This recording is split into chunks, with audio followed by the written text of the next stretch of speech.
আলাইকুম সুধী দর্শক, এখন শুনবেন বাংলা খবর। আগামী বৃহস্পতিবারে ফার্মে মুরগির 350 কিলোমিটার বেগে দৌড় খেলা দেওয়া হবে। এই দৌড় খেলা যাই দেখবেন, কমেন্ট ও শেয়ারের মাধ্যমে জানাই দিবেন।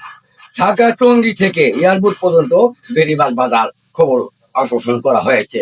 এই বেড়িবাঁধ বাঁধের খবরের টাকা নির্মাণ করেছেন 650 কোটি টাকা। 650 কোটি টাকা নির্মাণ করার পরে এই খবরে বলা হয় এই বায়ুব্যানটা এদিক দিয়ে হবে না, এখন বেড়িবাঁধ হবে জাহাঙ্গুর থেকে বশীকরণ পর্যন্ত। খবর শুনবেন কামরূপা থেকে। আমাদের জেনারেল স্টুডেন্ট বলেন এই বেড়িবাঁধ বাঁধার টাকাটা এখন নির্মাণ করা হচ্ছে না, এই টাকা এখন যাবে বেড়িবাঁধ বাংলাদেশ ভুটান বাংলাদেশে বলছেন। বুঝান সাহেব বলেন এই বেড়িবাঁধের জন্য আমি 300 কোটি টাকা নির্মাণ করেছি, সেই টাকাটা এখন কেন নির্মাণ হলো না? সেই 650 কোটি টাকার মধ্যে এখন 300 কোটি টাকা বেড়িবাঁধ করেছেন বাংলাদেশ। এখন শুনবেন আবহাওয়া পূর্বাভাস। আজকে বিকেল 4:30 থেকে কোথাও কোথাও ঠান্ডা পড়তে পারে, এবং কি বড় বড় নৌকা, লঞ্চ, ফেরি, স্টিমারকে বালুর তুলে পুঁতে রাখা হবে।